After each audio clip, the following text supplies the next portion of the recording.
मसीह में आप सबकी सलामती हो। खुदावंद आप सबको हिकमत की आंखें दे। आमीन। So let's start. तो आप सबको जैसे पता है कि हमने जो है क्रॉनिकल्स ऑफ द किंगडम की सीरीज शुरू की थी, तो आज हमारा उसका तीसरा हिस्सा है। और इससे जो पिछला मंडे था उसमें हमने सीखा था उसका दूसरा हिस्सा, जिसमें हमने किंगडम मार्टर्स का जिक्र किया था, बादशाही के शहीद। तो आज उसका पार्ट 2 होगा, क्योंकि पहले मैंने जो थे मार्टर्स का जिक्र किया जो कि गैर कौमों ने प्रोसिक्यूट किए, गैर कौमों ने सताए। अब आज जो मार्टर्स को हम डिस्कस करेंगे, जो सीखेंगे, वो होगा जो चर्च ने खुद सताए। आमीन। सो लास्ट वीक हमने देखा था कि जब यीशु जो था वो जिंदा हुआ, जी उठा और बहुत सी आंखों को दिखा, तो उसके कुछ दिनों बाद, कुछ अरसे बाद बहुत से लोग मारे गए, जिनको मार्टर्स बोलते हैं। तो यहाँ एक खुशी मनाई जा रही है, जैसे लास्ट टाइम डैडी ने बताया था कि जॉय जो है असल में खुदावन को देखना है। तो यहाँ खुशी मनाई जा रही है, खुदावन जी उठा है, खुदावन को देखा जा रहा है। मगर जैसे ही वो आसमान पे उठा है तो बहुत से लोग मारे गए हैं। क्यों? उसको देखने की वजह से कि उन्होंने बोला कि हमने उसे देखा है जिसको तुमने सूली चढ़ाया, तो उनको मारा गया। तो वो मार्टर्स कहलाए। और में से जो पहला चर्च का मार्टर था वो स्टिफनेस था, जिसको हैकल के बाहर मारा गया और उसके अपने भाइयों ने, फकी फरीसियों ने मारा उसे। हम देखेंगे डिटेल में आज कि मार्टर के मतलब असल में मुखालफत क्या है। तो हमें उससे पहले जो है एक कानून सीखना है। We must remember and learn this truth. तो कानून मैं आपको उर्दू में, इंग्लिश में पढ़ूंगा, फिर उर्दू में बताऊंगा। तो कानून ये है कि बिफोर ग्रेट जॉय कम्स, कि इससे पहले जो है वो ग्रेट जॉय आए। Before great Joy comes, before Joy comes a series of sorrows and sufferings and great sufferings. मतलब इससे पहले कि आप बड़ी खुशी मनाओ, इससे पहले कि आपको बड़ी खुशी मिले, उससे पहले आपको कुछ अरसे तक सहना पड़ता है और मुसीबतों से गुजरना पड़ता है। सीरीज ऑफ सॉरोज एंड कुछ ग्रेट सॉरोज होते हैं।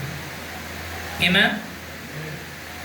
तो आपको पता है कि इस जैसे एग्जांपल है कि इससे पहले कि एक माँ जो है वो जो प्रेग्नेंट होती है, तो इससे पहले कि वो खुशी देखे अपने बच्चे को, मतलब अपनी गोद में लेने की जो खुशी है, और उस बच्चे को रोते और उसकी स्माइल को देखे, उससे पहले वो 9 महीने की दर्दों से गुजरती है। और फिर ग्रेट सफरिंग आती है जब वो डिलीवरी पे आती है, तो उसकी ग्रेट सफरिंग होती है। उसके बाद जो है वो काफ़ी देर तक वो बच्चे की खुशी देखती है। आमीन। तो लाइकवाइज इससे पहले कि खुदावंद आपको कोई ब्रेक थ्रू दे, ब्रेक थ्रू का मतलब है खुदावंद आपकी दुआओं का जवाब दे। किसी चीज़ के लिए जो आप दुआ करते हो उसका आपको जवाब मिल जाए तो उसको ब्रेक थ्रू बोलते हैं।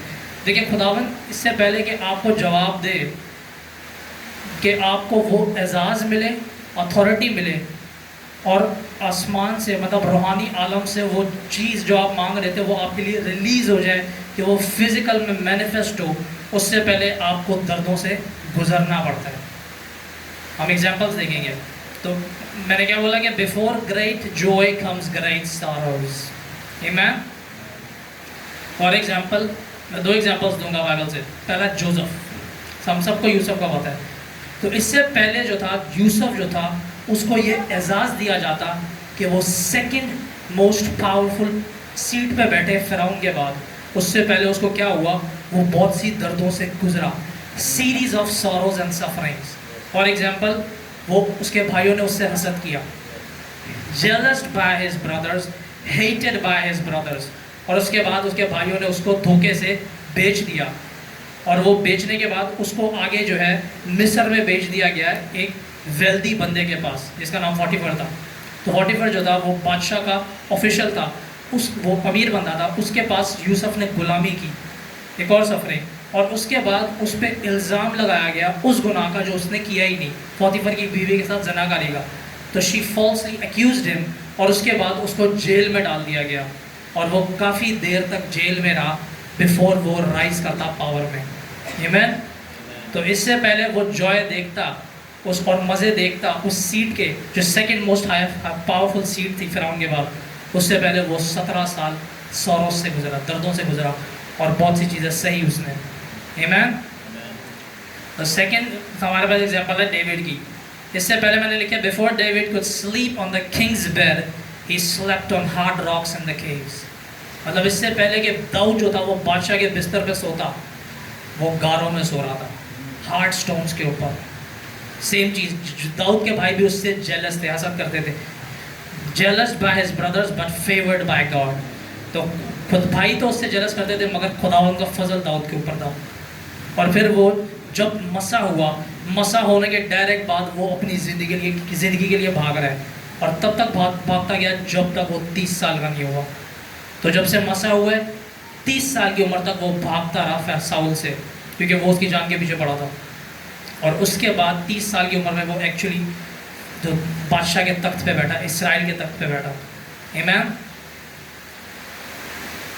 अब आगे हम देखते हैं जो सफरिंग्स और सॉरोज है वो डिफरेंट लेवल्स के होते हैं।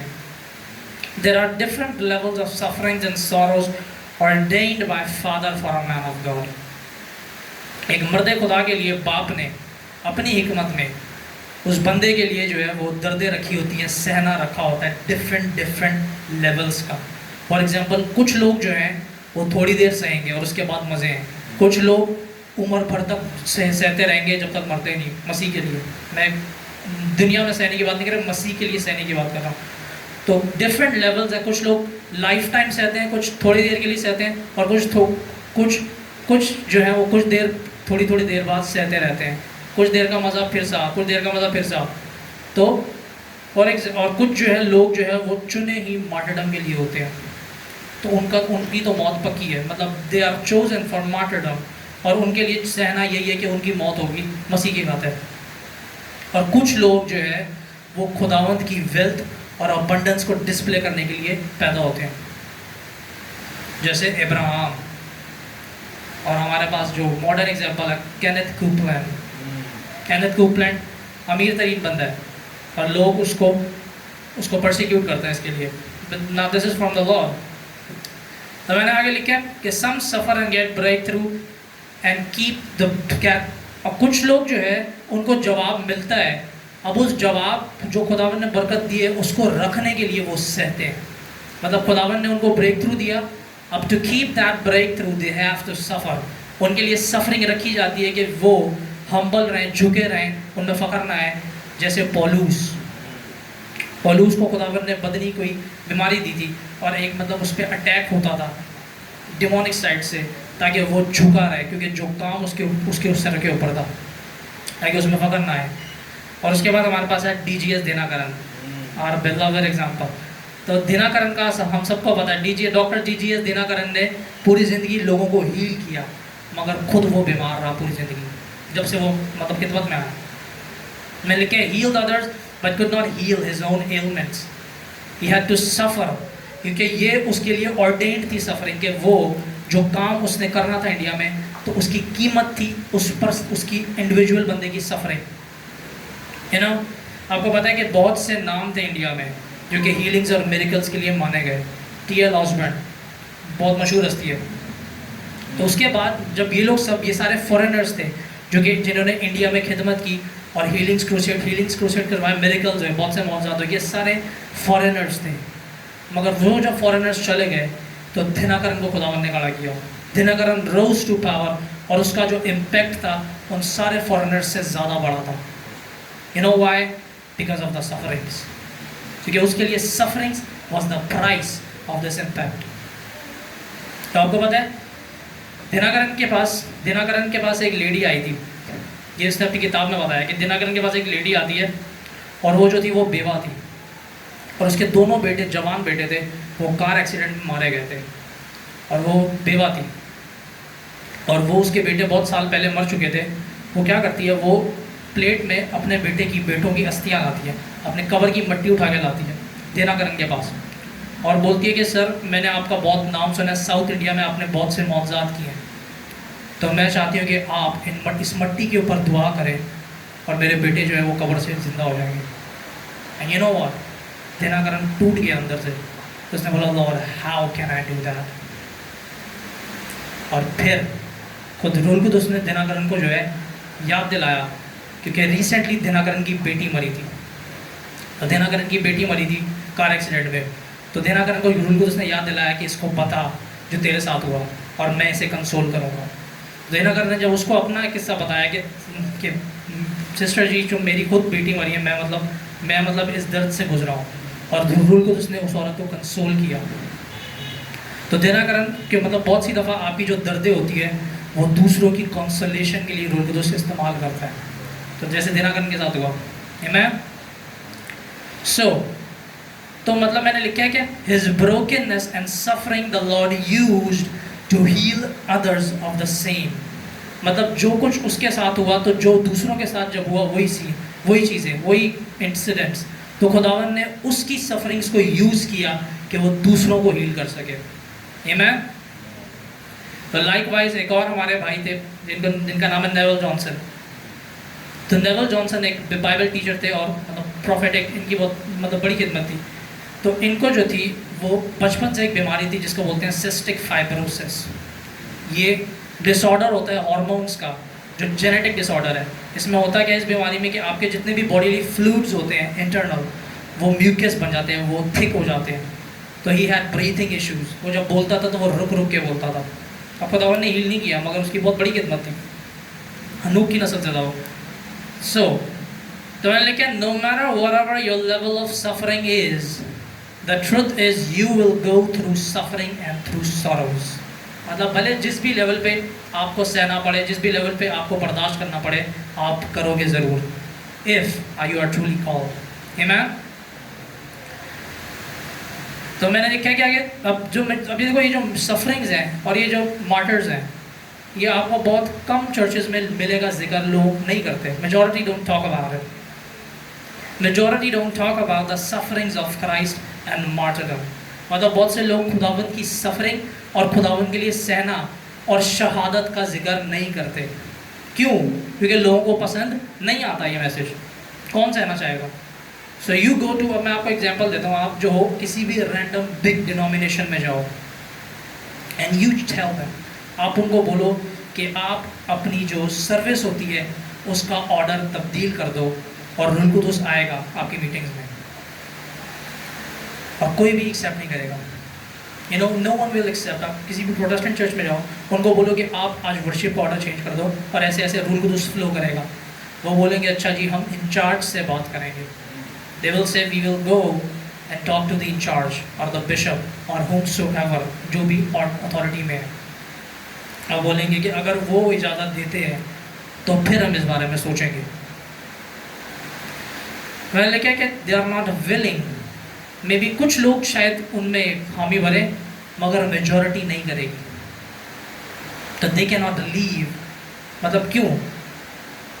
तो मैंने लिखा कि they don't change their lifestyle. आप यूथ को, जो उनकी यूथ को जाके बोलो कि तुम जो हो अपना लाइफस्टाइल दुरुस्त करो, उसमें से भी एक दो बंदे आएंगे, मगर मेजॉरिटी नहीं आएगी। Why? Because they don't want to change their life, they don't like sufferings.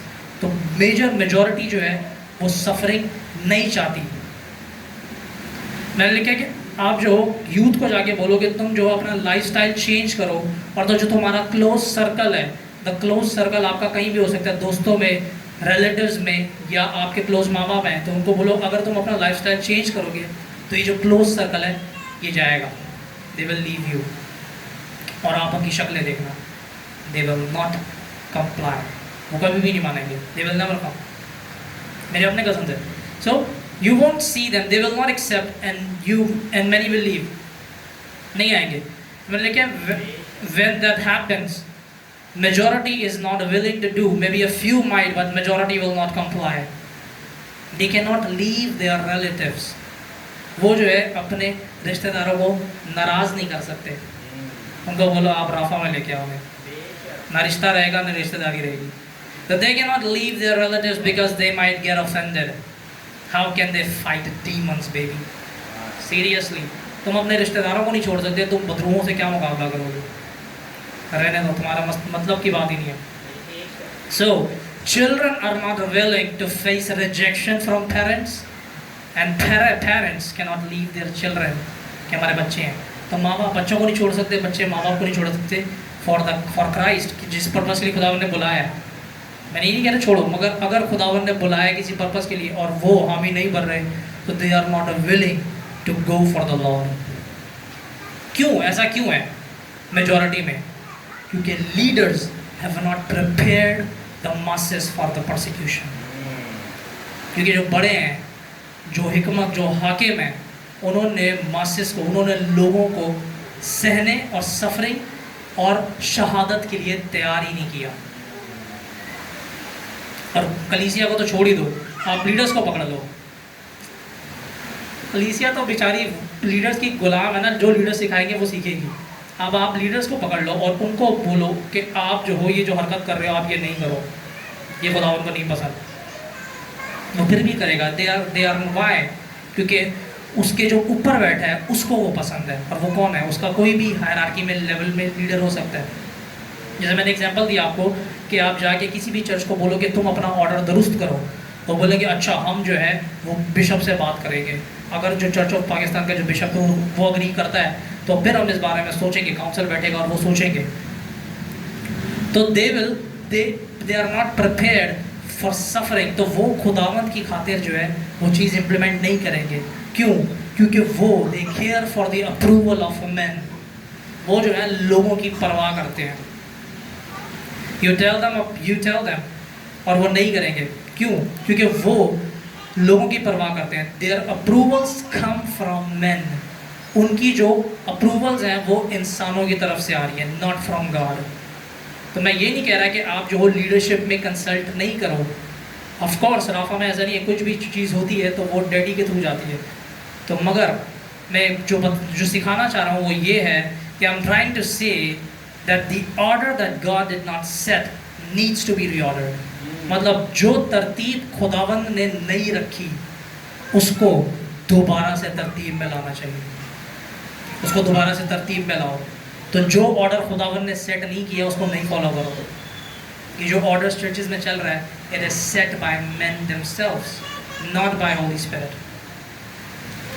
तो मैं क्लियर स्टेटमेंट बोलना चाहता हूँ भाई, बोल सकते हैं? तो मैं पहले इंग्लिश में बोलूँगा फिर उसको उर्दू में बोलूँगा। तो इंग्लिश में थोड़ा ज़्यादा मज़ा आता है। मैं बोला था the chickens are not prepared to face the pressures of the wind. जो मुर्गियाँ हैं उनको क्या पता हवा के जो खिंचाव है उसे कैसे बर्दाश्त करना है। तो ये किसको पता होता है? औकाब को। तो जो चिकन क्रिश्चियन जो मुर्गियाँ हैं उनके जो है बन कबाब बनते हैं। और वो जो है वो डीमंस, फॉलन एंजल्स और जितने भी लोग जो एक्टर्स हैं, आपको पता नहीं ये इंसानी गोश्त खाते हैं, एक्टर्स हो गए। माइकल जैक्सन जो है इंसानी खून पीता था। और भी बहुत से ऐसे लोग हैं जो इंसानी गोश्त खाते हैं, इनको कैनिबल्स बोलते हैं। मगर ये थोड़े तमीज़ वाले कैनिबल्स हैं, ये पेट कोड में आते हैं। The chickens are not prepared for what is to come. मुर्गियों को नहीं पता क्या आने वाला है और वो तैयार नहीं है। द लॉर्ड सेड, अब खुदावन ने बोला था कि कुछ बीज जो थे वो कांटों वाली ज़मीन पे गिरे। और वो कांटे क्या थी? दुनिया की जिम्मेदारियाँ, परेशानियाँ और दौलत की बेवकूफ़ियाँ, दौलत के लिए जो पागल लोग भागते हैं। खुदावन ने बोला कि क्या हुआ कि कांटों ने उन्हें दबोच लिया। जो कांटे, जो थॉर्नी सीड, जो थॉर्नी सॉइल था उसमें जब कांटे हो गए तो उन्होंने उस सीड को दबोच लिया और वो बेफल निकला। They are all choked by responsibilities of the world and families। तो ये सारे जितने भी मुर्गियाँ हैं ये सारे दुनियावी और फैमिली की जिम्मेदारियों में जकड़े हुए हैं। इनको नहीं पता कि रूह के फल और रूह की नेमतें और वॉकिंग विद होली स्पिरिट क्या है। They don't know, you tell them और वो इंटरेस्ट ही नहीं लेंगे। तो they are called Sunday Christians, जो कि आके फेलोशिप करते हैं एक दूसरे से, ना कि खुदावंद से। They are not prepared to face the sufferings of Christ and to suffer for Christ। और मैं आपसे सच कहता हूँ बहुत जल्द जो है ये वक्त है कि हम सब सहेंगे और जितनी मुर्गियाँ हैं वो भाग जाएंगी। आमीन। तो मैं आपको एक चीज़ बताता हूँ। चाइना में कल्चरल रेवोल्यूशन आई थी।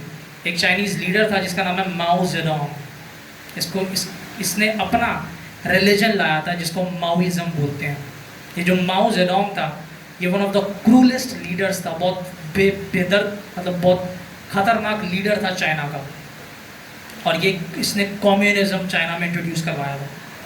और जब कम्युनिज्म आया तो जब इसने क्या किया, इसने बोला कि जितने भी चाइना में मज़हब हैं सबको ख़त्म कर दो। और उसमें चर्चेस थे, पेगन टेम्पल्स थे, मॉस्क्स थी, इसने सब तोड़वा दिए और सारे लोग मारे गए। फॉर 50 ईयर्स इसने हुकूमत की चाइना के ऊपर, और इसके दौर में बहुत से मसीही मारे गए। मगर क्या होता है ड्यूरिंग दोज परसिक्यूशंस, अब ये पैटर्न देखा गया है कि उन जितनी देर परसिक्यूशन हुई, चर्च जो था वो बढ़ता गया और उनके नंबर्स बढ़ते गए और वो और ज़्यादा फैलते गए। तो जब मावी जो था ये मर गया, मगर चर्च फैलता गया 50 ईयर्स के बाद। तो क्या होता है कि कुछ अमेरिकन जो थे वो सेमिनरी से ना, 4 अमेरिकन प्रोफेसर सेमिनरी से चाइना जाते हैं रिसर्च करने इन परसिक्यूशंस के ऊपर कि ऐसी क्या चीज़ थी जिसकी वजह से चर्च बढ़ता रहा। तो क्या होता है कि 4 प्रोफेसर जाते हैं एंड 3 मंथ्स तक ये जो है डिफरेंट चाइनीज़ इलाकों में विज़िट करते हैं और लोगों से पूछते हैं जो उस दौर में थे, क्योंकि उस दौर में कुछ लोग ऐसे थे, पास्टर्स थे, एल्डर्स थे, बिलीवर्स थे, जिन्होंने वो परसिक्यूशन बर्दाश्त की थी, सर्वाइव की थी, वो जिंदा थे। तो वो जाके उनका इंटरव्यू लेते हैं। तो उन्होंने पास्टर से पूछा, एल्डर से पूछा, डिसाइपल से पूछा, बिलीवर से पूछा कि how did you pass through, कि ऐसी क्या चीज़ थी जिसकी वजह से तुमने सर्वाइव किया और चर्च जो था वो बढ़ता गया, how did you do it. और उन्होंने 4 महीने रिसर्च की और वापस जाके थीसिस लिखा उसके ऊपर, और उन्होंने कंक्लूड किया, जितने भी लोगों से उन्होंने क्वेश्चन किया सबका एक ही जवाब था, they said we were prepared for persecution. They said elders, pastors और बिलीवर्स, उन्होंने बोला कि हम इसी चीज़ के लिए तैयार किए गए थे। They were prepared for persecution and martyrdom for Christ. उन्होंने बोला हमें सिखाया गया था सहना कैसे है, क्या है मतलब है सहने का, क्या मतलब है खुदावन के लिए दर्द सहना। तो यही चीज़ मैं आपको बताना चाहता हूँ कि हमारे चर्चेस में martyrdom, sufferings, they don't teach, the church is not prepared for martyrdom. कल को जो है कुछ परसिक्यूशन आती है तो वो चर्च बंद हो जाएगा। Why? Because it is not ready, it is not prepared for martyrdom, it is not ready prepared for persecution. उनको पता ही नहीं है सहना क्या होता है। मैं आपको बाइबल से एग्जाम्पल दूँ, जो रसूल थे, अपोस्टल्स जो थे, उनके दिमाग खुदावन ने खुद तैयार किए थे सहने के लिए। क्या लिखा है मरकस उसकी 10 बाब 29 से 31 आयत में लिखा है, यीशु ने कहा मैं तुमसे सच कहता हूँ, कौन है, मैं सच कहता हूँ कि ऐसा कोई नहीं जिसने घर या भाइयों या बहनों या माँ या बाप या बच्चों या खेतों को मेरे लिए और अंजील की खातिर छोड़ा और अब ज़माने में 100 गुना पाना पाएंगे घर और भाई और बहनें और माँ बाप और बच्चे और खेत, मगर जुल्म के साथ। तो खुदावन ने इंग्लिश में लिखा है कि they will get all things along with persecutions। English में लिखा है कि they will get houses, brothers, sisters and mothers and children, farms along with persecution, और आने वाले वक्त में हमेशा की ज़िंदगी। तो खुदावन जब से खिदमत शुरू की तो खुदावन ने रसूलों के दिमाग तैयार कर दिए थे कि तैयार हो जाओ, मैं भी मरूंगा, तुम लोग भी मरोगे। तो खुदावन ने बोला मैं तो निकला ही, मतलब foxes have holes, birds of the air has nest। खुदावन ने बोला कि लोमड़ियों के पास तो जगह है मगर मेरे पास तो सर रखने के लिए भी जगह नहीं है, तो तुम मेरे पीछे आ रहे हो, सारे मारे जाओगे। खुदावन ने बोला, तो खुदावन ने उनको तैयार ही मरने के लिए किया था। The Lord came to die, उसका पर्पस ही ज़िंदगी का ये था कि मैंने मरना है, और रसूलों का भी उसने यही दिमाग तैयार किया। तो अर्ली चर्च जो था वो प्रिपेयर्ड था परसिक्यूशन के लिए, सफरिंग्स के लिए, इसलिए उनको ज़्यादा मसला नहीं हुआ। तो आगे लिखे 2 टिमोथी में पौलुस लिखते हैं 2 टिमोथी 3:12 में, indeed all who delight in pursuing righteousness and are determined to live godly lives in Christ will be hunted and persecuted. वो कह रहा है बल्कि जितने मसीह यीशु में दीनदारी के साथ ज़िंदगी गुजारने की ख्वाहिश करते हैं वो सब सताए जाएंगे। तो राइचियसनेस की कॉस्ट ही सफरिंग है। You will suffer for Christ, you will suffer for living righteously. तो जैसे मैंने आपको बताया कि द मेजॉरिटी ऑफ चर्चेस, जो मेजॉरिटी चर्च है वो कंप्राइज करता है, उनके उसके अंदर मुर्गियाँ रहती हैं। This church is chicken Christians and can not survive the winds of persecution and suffering. सहने और सताए जाने की जब हवाएं चलेंगी तो ये ज़्यादा देर नहीं टिकेंगे। मगर देखो खुदावन ने राफा को खड़ा किया। आमीन। बादशाही की वो बुनियादें जो मसीह और रसूलों ने खड़ी की थी और जो मजहबियों ने तबाह कर दी है। बादशाही की वो बुनियादें जो रसूलों ने और मसीह ने खड़ी की थी और जो मजहबियों ने तबाह कर दी है और कब्र में दफना दी है, उनको कराची में खड़ा करने के लिए खुदावंद ने रसूल और नबियों को खड़ा किया। आमीन। सो मैंने लिखा the apostolic and prophetic order is back in Pakistan. तो क्यों ये ऑर्डर क्यों खड़ा हुआ है? To bring back the kingdom order and lay down the foundations of the church, ताकि वो जब उसके ऊपर तूफान आएगा तो वो खड़ा रह सके। And the church be prepared, रसूल और नबी भेजे इसलिए जाते हैं कि वो तैयार करें जो चीज़ आने वाली है उसके लिए। Amen? तो वन ऑफ द फाउंडेशंस जो सबसे बड़ी बुनियादें हैं उनमें से एक बुनियाद है परसिक्यूशंस एंड सफरिंग्स फॉर क्राइस्ट। तो अब हम मैसेज शुरू करते हैं। तो लेट्स स्टार्ट। तो जैसे मैंने आपको बताया था कि परसिक्यूशंस जो थी वो शुरू हुई थी नीरो के टाइम में। नीरो जो था वो एम्परर था रोम का। इसने क्या किया? रोम में आग लगा दी, जिसको बोलते हैं रोम फायर ऑफ रोम, बहुत मशहूर वाक़या रिकॉर्डेड। तो इसने क्या किया? रोम में आग लगा दी और पूरा शहर जल गया। इस खुशी अपनी मतलब इसको मस्ती हुई, इसको खुशी मिलती थी लोगों को सताने में, तो इसने बोला कि मैं सबको जला दूँ। इसने क्या किया? पूरे शहर में आग लगा दी और इल्ज़ाम मसीहत पे लगाया। और इसने बोला कि इनकी वजह से, क्यों? क्योंकि वो राइजिंग ऑर्डर था, मसीहत फैल रही थी और वो एक और बादशाह का जिक्र कर रहे थे कि एम्परर सीजर के अलावा भी एक बादशाह है और उसकी किंगडम जो है वो अब तक है। तो इसको ये जो था गुस्से में आया, जेलसी हुई और उसने इल्ज़ाम जो था वो मसीहत पे लगा दिया कि इनकी वजह से आग लगी है। और क्या हुआ कि उसके बाद इसने जो था मसीहत को सताना शुरू कर दिया। इसके दौर में वो परसिक्यूशन शुरू हुई और इसी के दौर में पौलुस और पतरस को मारा गया था। और ये जो परसिक्यूशन शुरू हुई थी नीरो के दौर में, ये एक्सटेंड होती है 3rd सेंचुरी तक। और क्या होता है कि फिर एक चर्च खड़ा होता है जिसको बोलते हैं रोमन कैथोलिक चर्च। तो ये पावर में आया और इसके लीडर को बोला जाता था पोप, जिसको क्लेम करते थे कि ये पतरस की कुर्सी पे बैठता है, और इसको बिशप ऑफ रोम भी बोला जाता है, पोप को। तो थोड़ा सा बैकग्राउंड ये है कि क्या होता है कि जब रसूलों ने काम किया, रसूलों के बाद उनके आगे शागिर्दों ने काम किया, तो उन्होंने बुनियादें डाली, मगर क्या हुआ कि कुछ खटमल आ गए, कुछ मजहबी खटमल आ गए और उन्होंने क्या किया? बुनियादों को ख़राब किया। उन्होंने जो है वो करप्शन ऐड की, टीचिंग के अंदर करप्शन ऐड कर दी। The truth of the kingdom was infiltrated with corruption and pure knowledge. तो प्योर नॉलेज को उन्होंने ख़राब किया और रिलेशनशिप से उन्होंने रिलीजन बना दिया। तो जैसे मैंने आपको बताया था नीरो ने परसिक्यूशन स्टार्ट की, मगर इससे पहले नीरो तक ये बात पहुंचती कि कोई बादशाह है जो आ रहा है, इससे पहले नीरो तक ये बात पहुंचती, उससे पहले सरदार काइन के बाद में ये बात पहुंची और रिलीजियस सेक्ट्स के बारे में के कानून तक ये बात पहुंची। तो द परसिक्यूशन जो थी वो शुरू हुई थी असल में जूइश लीडर्स से। जो गैर कौमें थी वो तो बाद में आई, मगर असल जो सताया जाना था वो जूइश लीडर से शुरू हुआ था। हाई प्रीस्ट और जितने भी फ़की फरीसी जितने भी सेक्ट्स थे, उन्होंने मसीहत को सताना शुरू किया और उन्होंने ऑर्डर्स दिए कि इनको कोड़े मारे जाए और इस नई तालीम को, जिसको ये वो जो नई तालीम थी कि रिजन क्राइस्ट की, कि मसीह ज़िंदा हो गया, जिसको ये द वे बोलते हैं, राह बोलते हैं, उसको जो है जड़ से ख़त्म कर दिया जाए। ये हाई प्रीस्ट ने ऑर्डर दिया था। तो मैंने लिखा है, बहुत गहरी बात है, The tree cannot be destroyed easily by external factors if the roots are strong.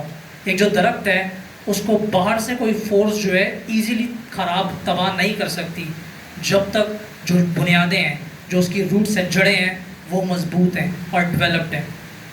मगर अगर आप जड़ों को करप्ट कर दो, काटना शुरू कर दो, तो वो दरख्त जो है ऑटोमेटिकली मर जाएगा, क्योंकि उसकी बुनियाद जो उसकी जड़ें हैं वो ख़त्म हो गई हैं।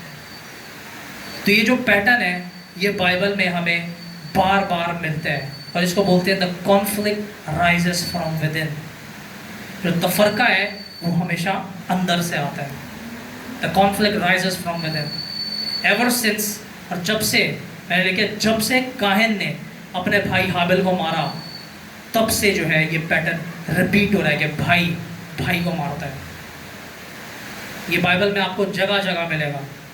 जितने भी इसराइली थे, इसराइली 12 कबीले थे, उनमें से एक जो था वो पूरे सारे कबीलों के ऊपर खड़ा हो गया था, जिसको बनियामीन बोलते हैं। बेंजामिन जो था उसने गलत किया और अपने भाइयों के खिलाफ हुआ, और खुदावंद ने बनियामीन को 12 में से निकाल दिया।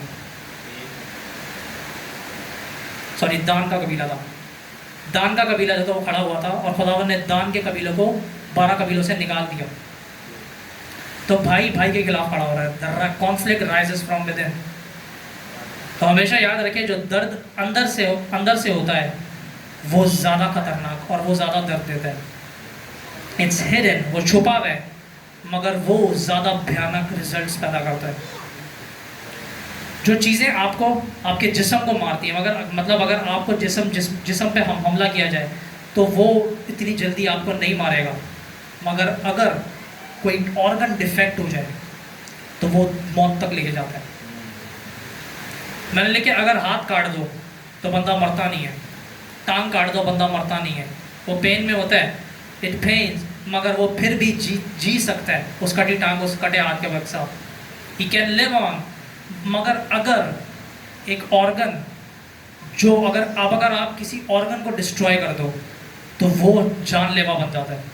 जैसे आपको पता है कि जिनको डायबिटीज होता है, अगर डायबिटीज़ जो है वो अनचेक्ड जाए तो गैंग्रीन हो जाता है, और उसके एक्सट्रीम केसेस में जो जगह है वो काटनी पड़ती है जिसमें वो गैंग्रीन हुआ है।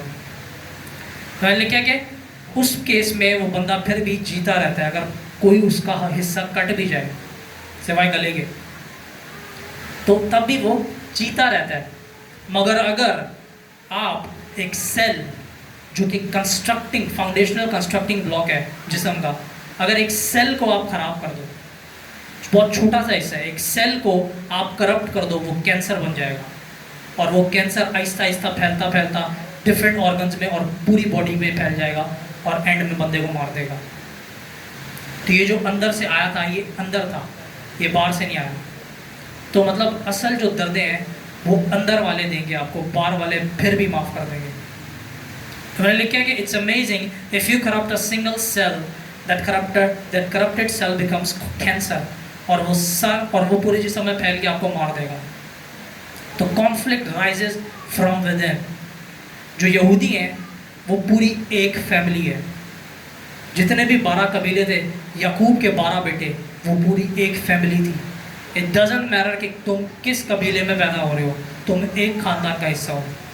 दे were all one family. It does not matter to whom you are born, they were all called brethren, वो भाई थे।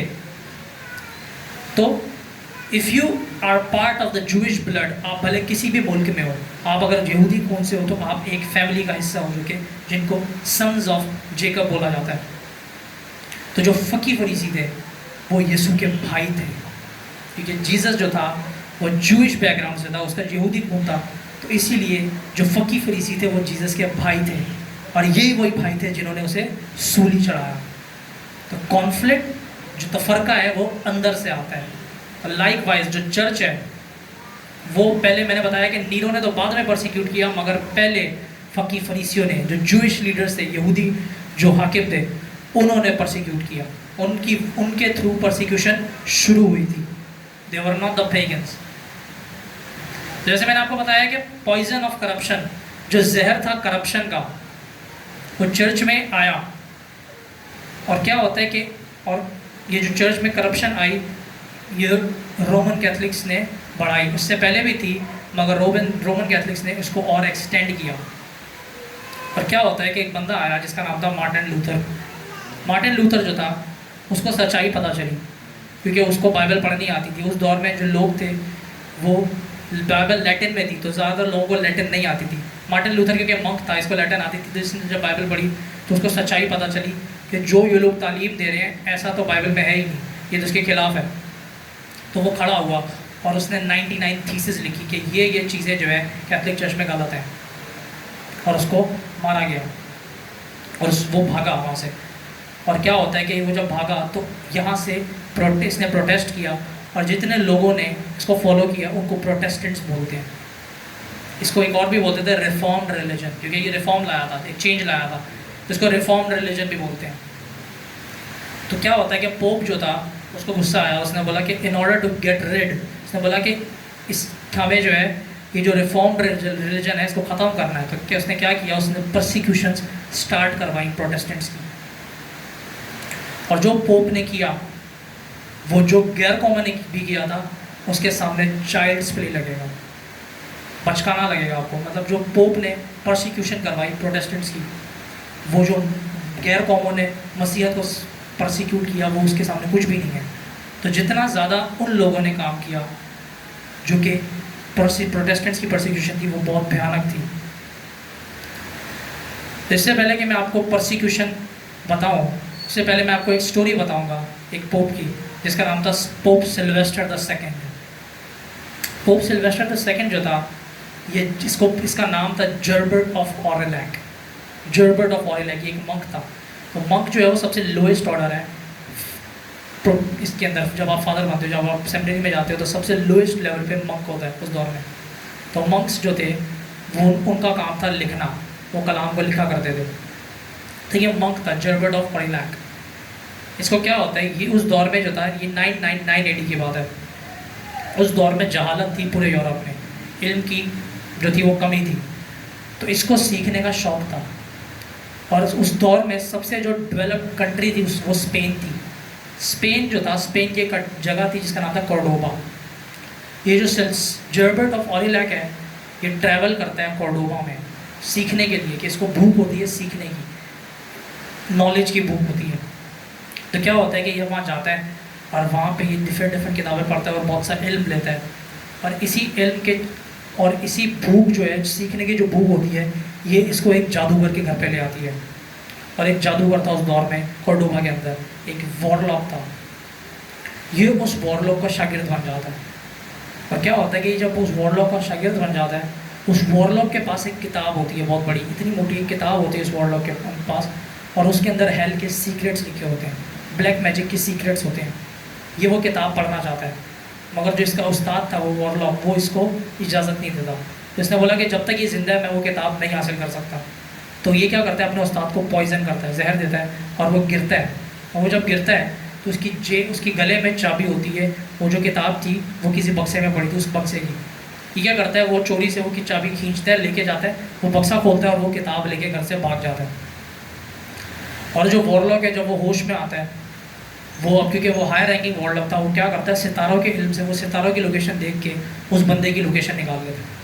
वो उसकी लोकेशन निकालता है और उस पर इल्म करना शुरू कर देता है। और क्या होता है कि ये रात का अंधेरा होता है, ये भाग रहा होता है जंगलों में, और इसके पीछे जो है जंगली जानवर पड़ जाते हैं। उसका जादू चलता है और उसके पीछे जंगली जानवर पड़ जाते हैं। और क्या होता है कि ये भागता भागता एक नहर के पास आता है, और नहर का एक ऊपर एक ब्रिज होता है। ब्रिज को पार करने, अब ये ब्रिज पे खड़ा होता है और वो नहर जो है उसमें बहुत तेज़ पानी चढ़ रहा होता है। ये डर जाता है और ये क्या करता है कि ये अपने आप को नीचे लेके जाता है, ब्रिज के नीचे लेके जाता है, और ब्रिज से लटक जाता है। और क्या करता है कि ये उल्टा लटक के वो किताब खोलता है। और जब ये किताब खोलता है, उसको पढ़ना शुरू करता है, तो पानियों से इसे देखा कि कोई कुव्वत आई है। पानियों से एक औरत नुमा शक्ल की कोई औरत, एक डीमन आता है, और वो अपना नाम मेरिडियाना बताता है। और वो बोलती है, और वो डीमन जो है इसको बोलता है कि अगर तू मेरे साथ पैक्ट बांधे, अगर तू मेरे साथ मतलब पैक्ट बांधे, तू मेरे साथ दोस्ती करे, तो मैं जो हूँ तुझे जो है कैथोलिक चर्च की हाईएस्ट पोजीशन पे लेके जाऊँगी, जो कि पोप की थी।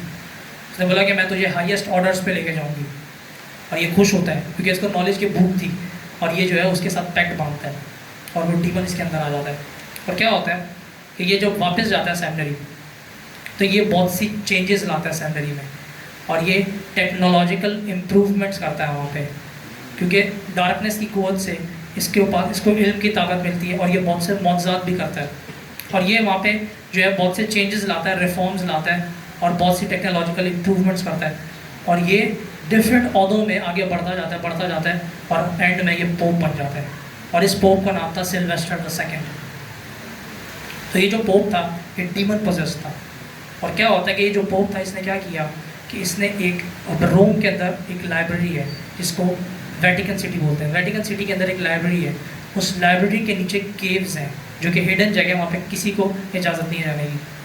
तो ये जो पोप था वो वहाँ नीचे जाता है और वहाँ पे एक स्टैचू बनाता है, स्टैचू सिर्फ चेहरे का, एक शक्ल का स्टैचू बनाता है, और इस स्टैचू के अंदर एक स्पिरिट आती है और ये उस स्टैचू के साथ कंसल्ट किया करता है।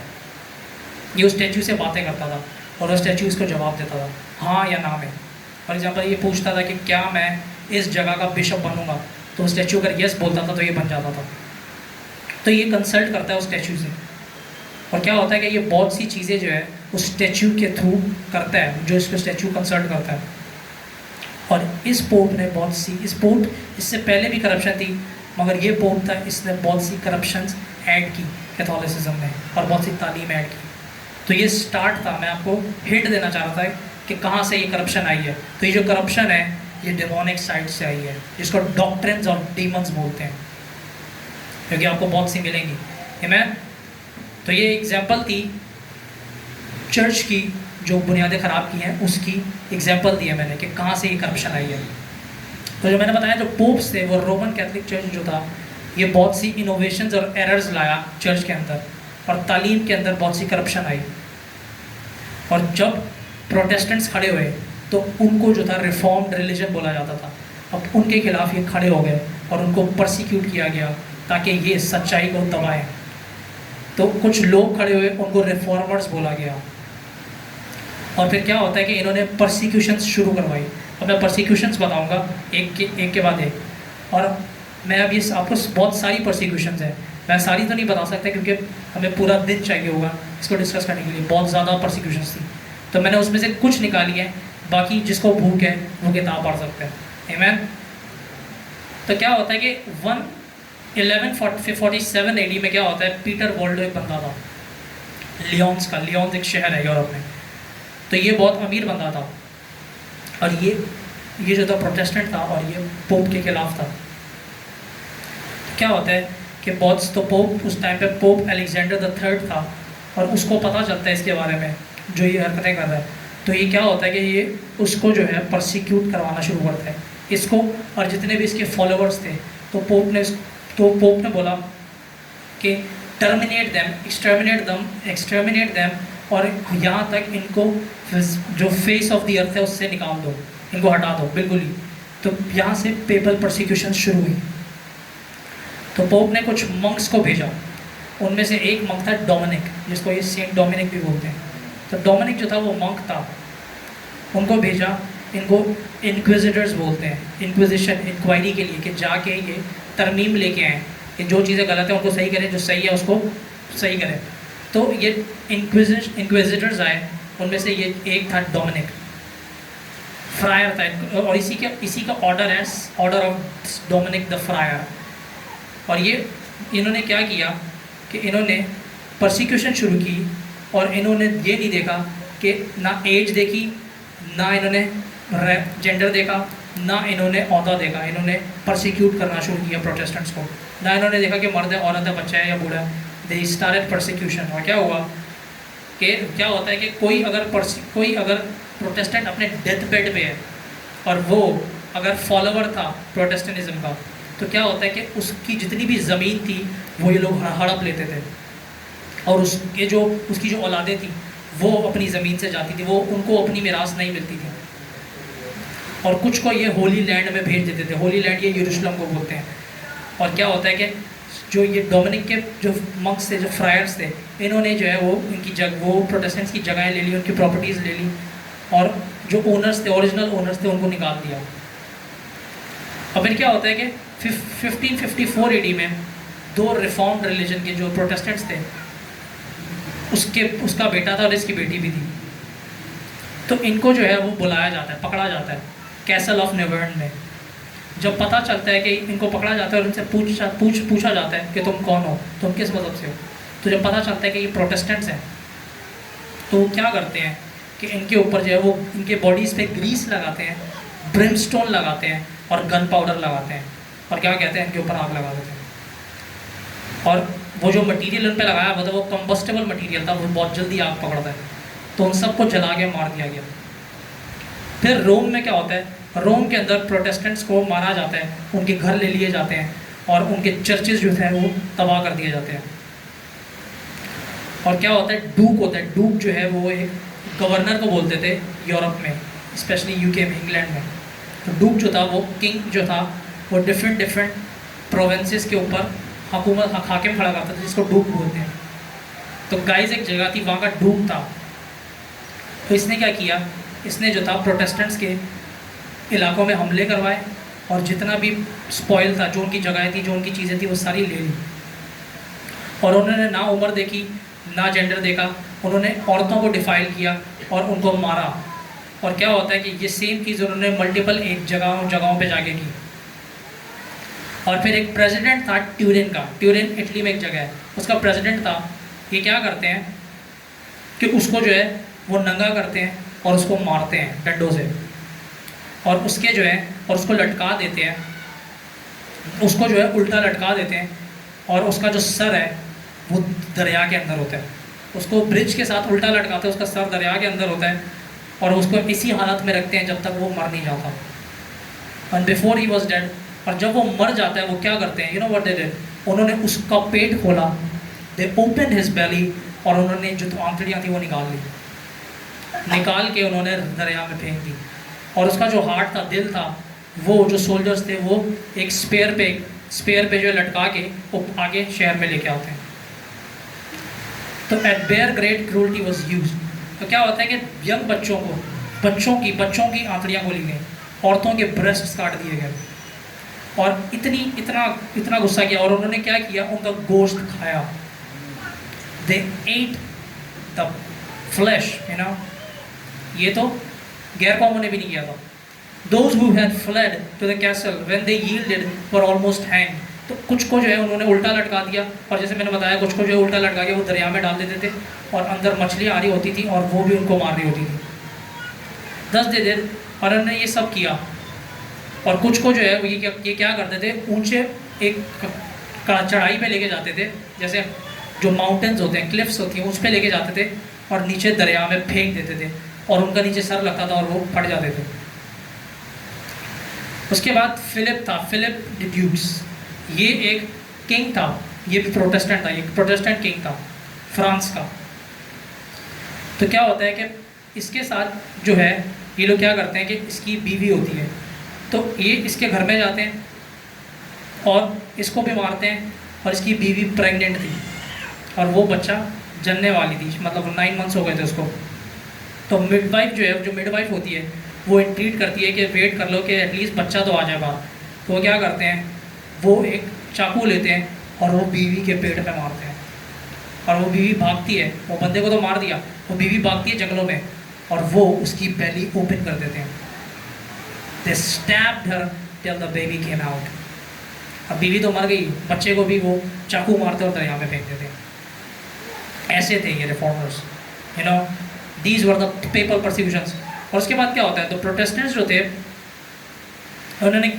प्रोटेस्टेंट्स को उन्होंने जितने भी ओहदे थे उनसे फारिग कर दिया, उनके जो कारोबार थे उनसे छीन लिए गए, उनकी ज़मीनें ले ली, उनको बेघर कर दिया, उनको अनएम्प्लॉयड कर दिया, और जितनी भी उनकी मीन्स थी जो जिससे वो ब्रेड अर्न कर सकते थे, उनको वहाँ से निकाल दिया गया।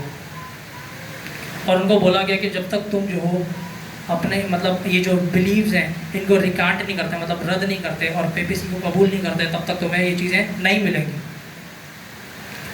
तो क्या होता है कि जितने भी पैरिशेस थी और जितनी भी वहाँ पे मॉनेस्ट्रीज थी, वहाँ पे प्रोटेस्टेंट्स को लाया जाता है, और उनको बताते हैं कि जब तक तुम जो हो पेपीसी को कबूल नहीं करोगे, अगर नहीं करोगे तो हम तुमसे ज़बरदस्ती करवाएंगे। और वो बोलते हैं, you know, the Protestants replied that they were made ready to sacrifice their lives and states to the king, but their conscience being God's, they could not dispose of them। उन्होंने बोला कि हम जो है अपनी जो हमारी कॉन्शियस है उसे हम रद्द नहीं करेंगे, हमें पता है ये गलत है।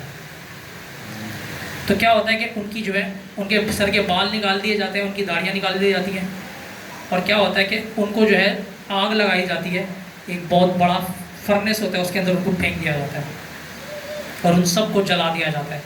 कुछ को वो क्या करते हैं, नंगा करते हैं, और वो क्या करते हैं, मोस्ट इनफेमस इंसल्ट्स, उनको क्या करते हैं, उनकी पूरी बॉडी में जो है वो पिन्स लगाते हैं, हेड टू फुट, और एक छुरी लेते हैं छोटी, उससे उनकी बॉडी पे कट्स लगाते हैं, और कुछ के ऊपर वो जलते हुए कोयले रख देते हैं, और क्या करते हैं कि वो उनको नाक के अंदर एक सुई घुसा के उससे ड्रैग करते हैं इस हालत में, और जब तक वो मर नहीं जाते इस हालत में। और जो मर्द थे उनकी बीवियों को उनके सामने उनका रेप किया गया, और उसके बाद उनके साथ भी यही हाल किया गया, तो उनके बच्चों को उनके सामने मार दिया गया। और जो मोनेस्ट्रीज होती थी जहाँ पे मंक्स पढ़ा करते थे, कलाम होता था, वहाँ पे ये हरकत होती है, वहाँ पे इनको ये लेके जाके सबको बंद करके ये करते हैं। इसी फिर मैंने आपको बताया इंक्विजिटर्स जो थे वो पोप ने लोग भेजे थे, मंक्स थे, इसमें प्रीस्ट थे, और इसमें डीकन्स भी थे, डिफरेंट लोग, डिफरेंट लेवल्स के लोग थे।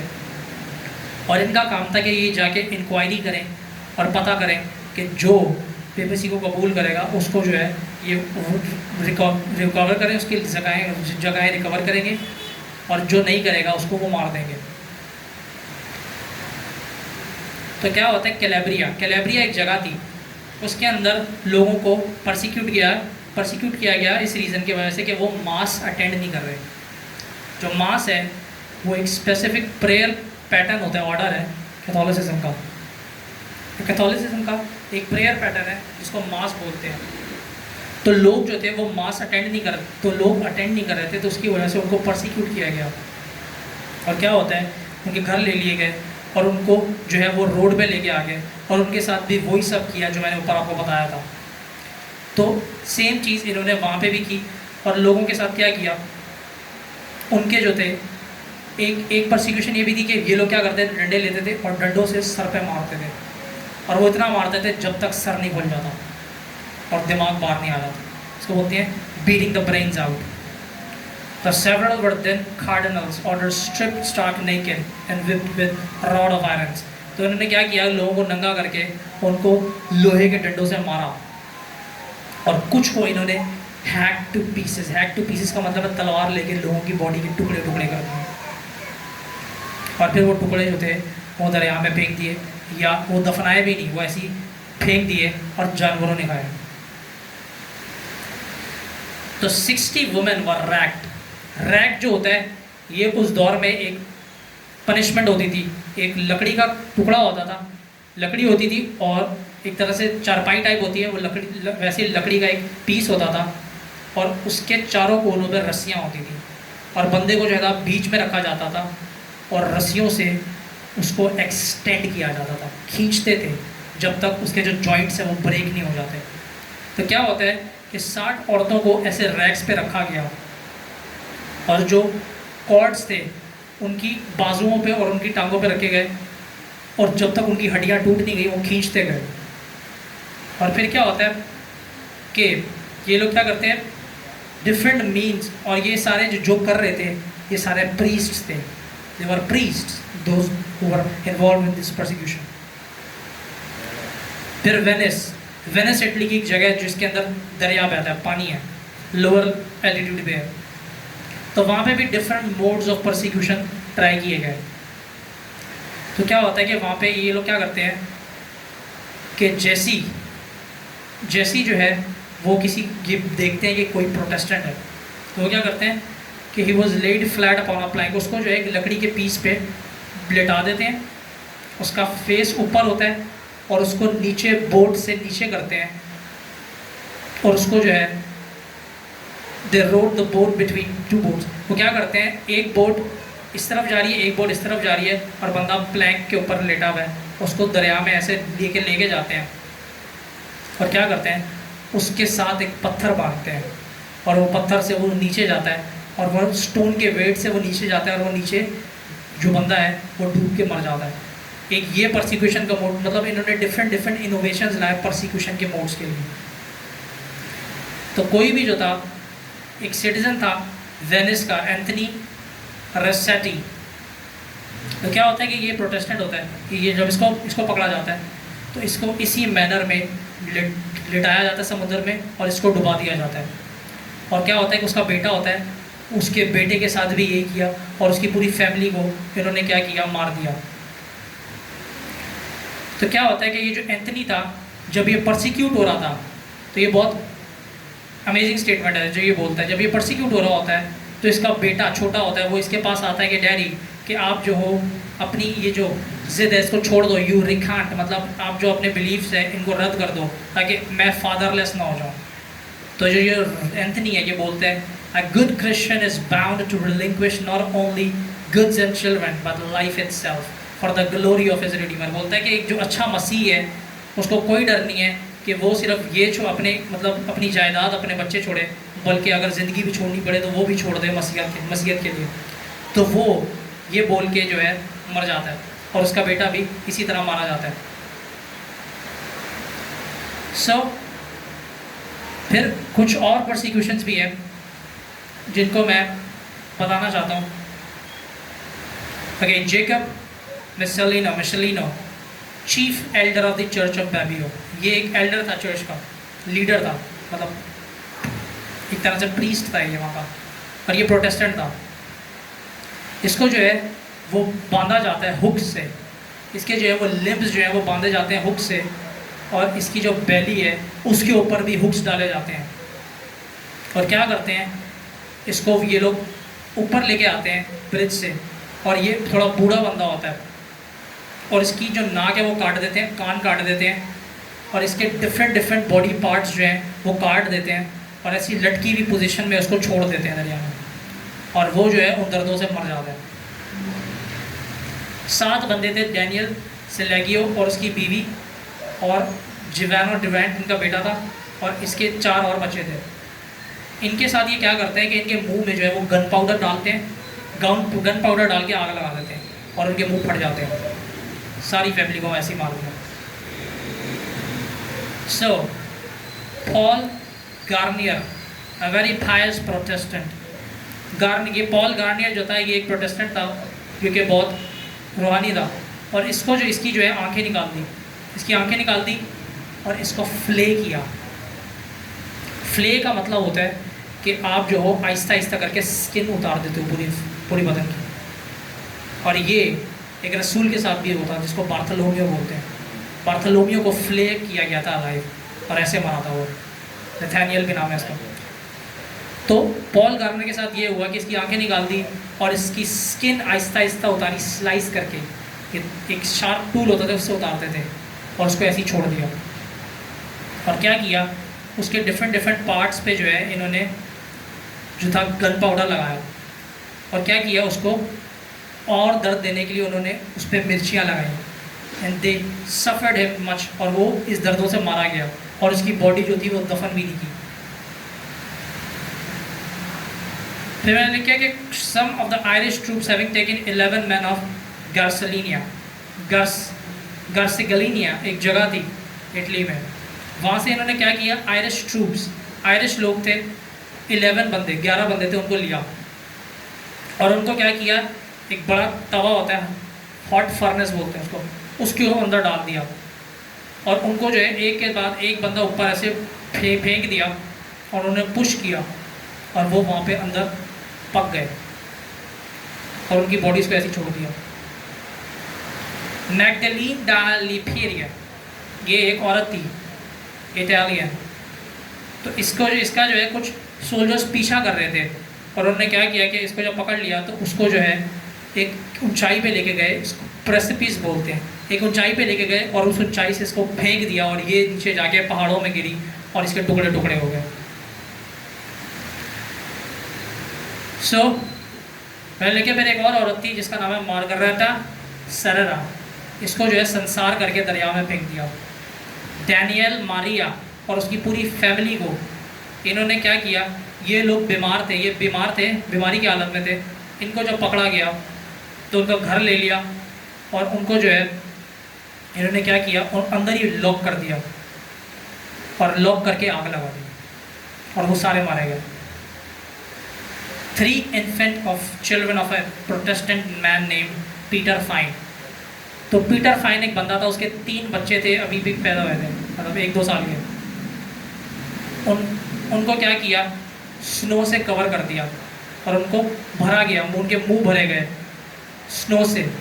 एक औरत थी, एल्डरली, थोड़ी बूढ़ी औरत थी, जूडिथ, उसका सर काट दिया, और एक और यंग औरत थी, उसको नंगा करके उन्होंने क्या किया, उसको एक डंडा होता है जिसको स्टेक बोलते हैं, उसको नंगा करके एक स्टेक पे ऊपर से नीचे से टांग दिया और उसको चराहे पे खड़ा कर दिया और वो वहीं पे ब्लीड कर करके मर गई। Lucy the wife of Peter Besson, a woman far gone in her pregnancy. एक और औरत थी लूसी, वो पीटर बेसन की बीवी थी और ये भी प्रेग्नेंट थी।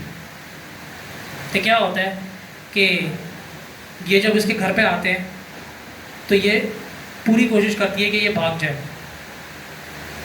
तो ये जो है अपने 2 बच्चों को लेके वो भागती है और ये भागती है पहाड़ों के ऊपर।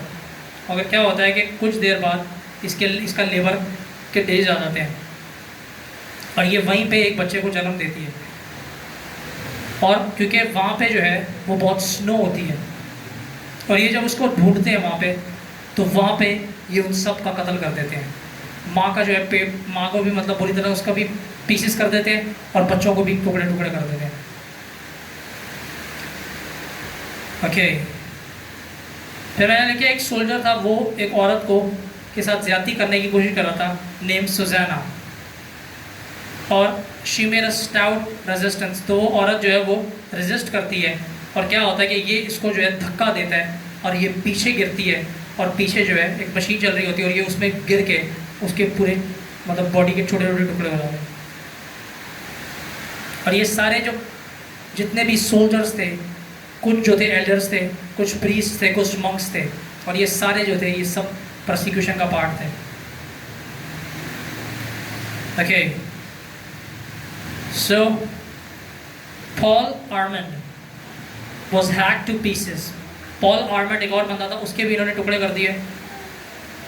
और एक और औरत थी डैनियल बेर्थिनो, उसको इन्होंने जिंदा जला दिया। डैनियल मिखेलिनियो एक और बंदा था, उसकी इन्होंने ज़बान काट दी और उसी हालत में उसको छोड़ दिया।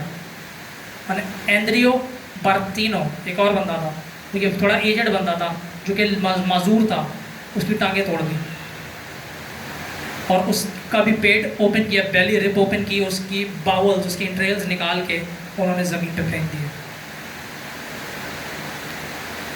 ओके, सो हम एक लास्ट प्रोसिक्यूशन पढ़ेंगे, फिर मैं इसको कंक्लूड करूँगा। पोमेरेनिया एक जगह थी इटली में, तो वहाँ पे कुछ ट्रूप्स जा रहे होते हैं और वो एक वहाँ पे देखते हैं यंग औरतें होती हैं जो कि प्रोटेस्टेंट्स होती हैं, जो कि 10 साल से ज़्यादा एज की होती हैं। ये क्या करते हैं, सर्कल बनाते हैं, एक सर्कल बनाते हैं और उनके माँ बाप को जो है उस सर्कल के बाहर खड़ा करते हैं। Now see this, they place the parents in a circle, they ordered them to sing psalms, और वो माँ बाप को बोलते हैं कि तुम जो हो गीत गाओ, और ये अंदर औरतों के साथ जिनाकारी कर रहे होते हैं। The soldiers, they ravished the girls inside while the parents were singing psalms in the circle। और उसके बाद क्या करते हैं, then they took all the married women and had young children threatened। और ये क्या करते हैं कि अगर तुम लोग जो हो हमारे साथ मतलब जिनाकारी नहीं करोगे तो हम जो है तुम्हारे गले काट देंगे। और क्या करते हैं उसके बाद, ये उस सर्कल के अंदर जो है आग लगाते हैं, to burn the children and faces in a large fire. वो क्या करते हैं, आग लगाते हैं उस सर्कल में और पूरे खानदान को फेंक के जला देते हैं। So I said some they cut in pieces, कुछ को इन्होंने सारे टुकड़ों में काट दिया, कुछ को उन्होंने फ्राई किया, और इतनी ग्रोस ये परसिक्यूशंस थी, लोगों के उन्होंने टुकड़े किए और वही पका के खाए भी इन्होंने। और कुछ के साथ इन्होंने क्या किया कि उनके फ्लैश के पीसेस काटे और उनको प्लेट में रख के दे दिए कि ये खाओ, और ज़बरदस्ती उनको खिलवाया। और ये बहुत ग्रोटेस्क जो थी परसिक्यूशंस थी, क्योंकि अगर आप किताब में पढ़ो तो आपको रोना आएगा। सो कुछ को इन्होंने काटा, कुछ को इन्होंने तवे पे फ्राई किया, और कुछ को उन्होंने टुकड़े काट के पेट में रख के खाए। औरतों के साथ ज्यादती की कितने ने, सो कॉल्ड प्रीस्ट, जिनको प्रीस्ट बोला जाता है, ये सो कॉल्ड प्रीस्ट जो थे इन्होंने औरतों के साथ ज्यादती की। कुछ को इन्होंने बम डाल के फाड़ दिया और पूरे खानदानों को मैसेकर कर दिया, पूरे खानदानों को कत्ल कर दिया। वाई? क्योंकि वो रास्तबाजी में जी रहे थे, क्योंकि वो पेपल ऑर्डर को नहीं मान रहे थे, तो उन्होंने उनको मारा ताकि इनको सिफाय हस्ती से ख़त्म कर दें। ये सब हुआ किससे? प्रीस्ट पोपो के ऑर्डर पे। किन्होंने किया? Roman Catholic priest, monks, cardinals and soldiers. तो मैंने जैसे आपको बताया कि ये सब हुआ है और यही सब आगे आने वाला है बहुत जल्द। सो हमारे माइंड्स प्रिपेयर होने चाहिए ताकि हम जो है मुर्गी ना बने बल्कि हम औकाब बने, ताकि हम जो आगे हवाएं चलने वाली हैं उनको बर्दाश्त कर सकें। तो मैंने जैसे शुरू में बताया कि क्योंकि चाइना के जो क्रिश्चियन थे वो प्रिपेयर्ड थे, इसीलिए वो सरवाइव कर सके और उन्होंने मसीहत को नहीं छोड़ा। तो ऑलवेज रिमेंबर, यार आप jolly, so always remember, never leave and reject the truth that the Lord has revealed unto you. तो कभी भी जो खुदावन ने आपको सच्चाई जाहिर की है उसको कभी भी आप रद्द ना करो, भले उसके लिए आपको अपना खानदान छोड़ना पड़े, बच्चे छोड़ने पड़े, बीवी छोड़नी पड़े, हस्बैंड छोड़ना पड़े, भले आपको अपनी ज़िंदगी भी छोड़नी पड़े। आमीन। तो एंड में जो डैडी नारा मारते हैं कि हमेशा याद रखो कि बादशाही का काम चौक के रखो। आमीन।